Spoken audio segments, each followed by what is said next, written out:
Half year leave போயாச்சு, new year போயாச்சு, இப்போ பொங்கலும் போயாச்சு, பொங்கல் லீவும் போயாச்சு, இப்போ பேக் டு ஸ்கூல்.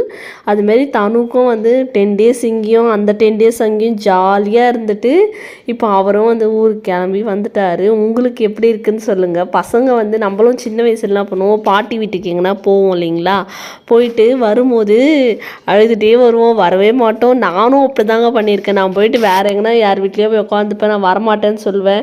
அப்புறம் எங்கள் அம்மா வந்து சமாதானம் பார்த்து, எங்கள் சித்தி தான் நிறைய சமாதானம் படுத்தியிருக்காங்க வந்து. அப்புறம் வரலாம், நான் சொல்கிறேன் உங்கள் அப்பா கிட்டேன்னு சொல்லிலாம் நான் அனுப்பிச்சி வச்சுருக்கேன். அப்போல்லாம் நம்ம வெளிப்படையாக அழுதுருவோம்.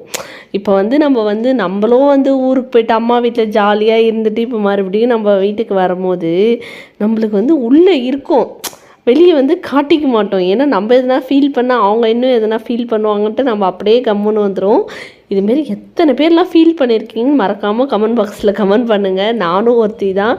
அங்கே போய்ட்டு அப்படியே ஜாலியாக இருந்துட்டேன். தனுக்கு அவங்க எங்கள் அம்மாவே கொஞ்சம் கொஞ்சம் எல்லா வேலையும் அப்படியே பண்ணிவிடுவாங்களா, அப்படியே நம்ம எண்ணெய்த்திக்கு வேணால் தூங்கி எழுந்துக்கிறது, அவனுக்கு லஞ்ச் கட்டுற வேலை இல்லை, நானும் கிளம்புற வேலை இல்லை, எல்லாம் அப்படியே ஜாலியாக இருந்துட்டு இப்போ மறுபடியும் அந்த லைஃபுக்குள்ளே வர போகிறோம். நீங்கள் எப்படி ஃபீல் பண்ணுறீங்கன்னு மறக்காமல் கமெண்ட் பாக்ஸில் கமெண்ட் பண்ணுங்கள். டாட்டா, பாய் பாய்.